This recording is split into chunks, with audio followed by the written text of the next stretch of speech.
শালার চুলকনি চালাইতে আমি বেঁচিচ্ছি না পারে। চুলকতে আমার মাথায় পাগলা হয়ে গেল। চুলকো ধরলে ভালোই লাগে, কিন্তু পরে বোঝা যায় আর জ্বালা। একবার যদি জ্বলা শুরু করে তখন কাটা ফাটার মলম দেই হোক আর দাউদ চুলকানি মলম দেই হোক, কোনো মলমে কাজত লাগে না, খালি হাহা করে চলে যায়। এই শালার কারেন্টের অত্যাচারে আমার চুলকনিটা হসে, না হলে আমার চুলকনি হলো না হিনি। আমাদের বাড়িতে নাই টিউবওয়েল, এই কারেন্টের যা অত্যাচার, যখন এনা কারেন্ট আসে তখন ওই ট্যাঙ্কির পানি তুলে নেয়, আর ট্যাঙ্কির পানি যে গরম, ওই পানিতে আমি তো ডুবই ধুই নে। আমি ভাবছি আজ কারেন্ট আসেনি, আজকে ডুব না ধুই, ইনকে করতে করতে 45 দিন পার হয়ে গেছে, তা আমার ডুব দেওয়ার কোন নাম নাই। কারেন্ট আসে না, আমার ডুব দেওয়া হয় না, আর সেজন্য আমার চুলকনি শুরু হয়ে গেছে পারে। না, এই চুলকানি রোগলে বাইরে বসতে কাম হবি না, তাতে আমি ডাক্তারের কাছে যাই, দেখি ডাক্তার কিছু আমাকে ওষুধ দিতে পারে নাকি। ডাক্তারের কাছে যখন যাইতেছি তখন একটা গান করতে করতেই যায়, তার রাস্তাও ফুরবি নি, আমার যাওয়া হবি নি। দর্শক বন্ধুরা, চুলকতে আজকে আমার মন সেই খারাপ, আজকে আর আমি ঝাঁকির গান কও পারবো না, আজকে আমি একটা স্যাড গানে আমি কমো। প্রতিদিন কারেন্ট যায় শতবার, তবু রাতে জেগে আমি পাকা কই।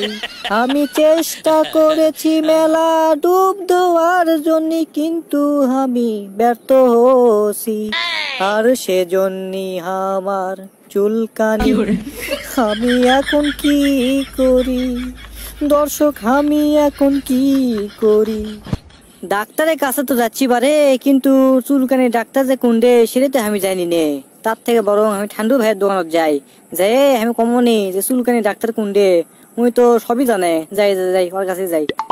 আসসালামু আলাইকুম ঠান্ডু ভাই, কেঙ্কা আছেন?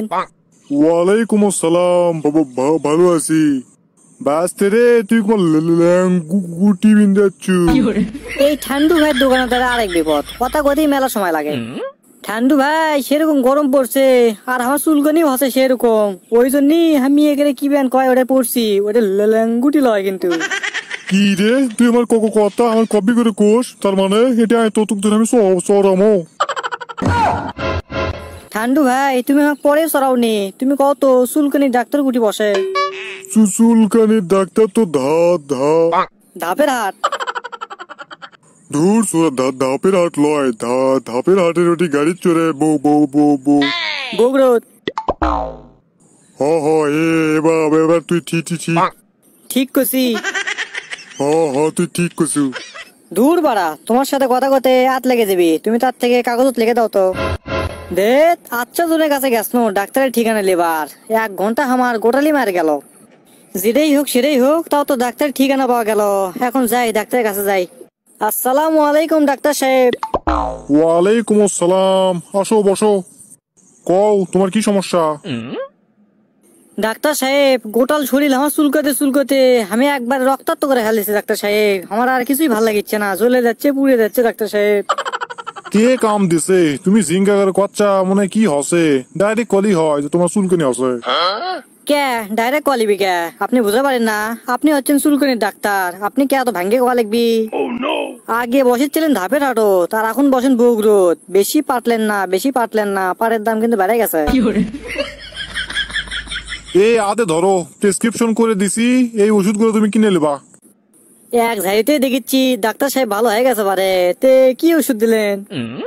তোমার লোক যাতে বড় হয় সেই ওষুধ দিন আমি।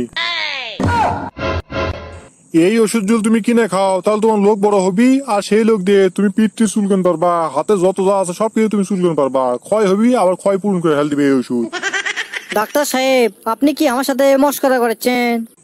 দেখ তো, তোমার সাথে মস্করা কিছু করবো আমি? ওষুধ পছন্দ হয়নি তো সেটা কবা, তে ধরো এই প্রেসক্রিপশন নিয়ে যাও। ডাক্তার সাহেব এবার আবার কিসের ওষুধ দিলেন?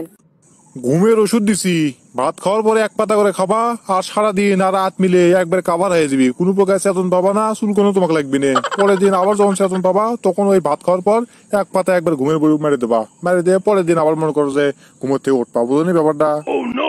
বুঝছি রে ডাক্তার বুঝছি, তুই আমাকে মেরে ফেলদার ব্যবস্থা করিচ্ছু, থাক তোর এটা চিকিৎসা আমি নেবো না।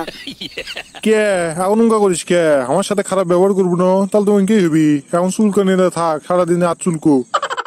তো দর্শক বন্ধুরা, আজকের ভিডিওটি আপনাদেরকে কেমন লেগেছে তা অবশ্যই কমেন্ট বক্সে কমেন্ট করে জানাবেন, আর এরকম ভিডিও পেতে আমাদের চ্যানেলটিকে অবশ্যই সাবস্ক্রাইব করে পাশে থাকা বেল আইকনটি এনেবল করে দিতে ভুলবেন না। তো ধন্যবাদ সবাইকে, ভালো থাকবেন, সুস্থ থাকবেন, have fun, peace, love you guys.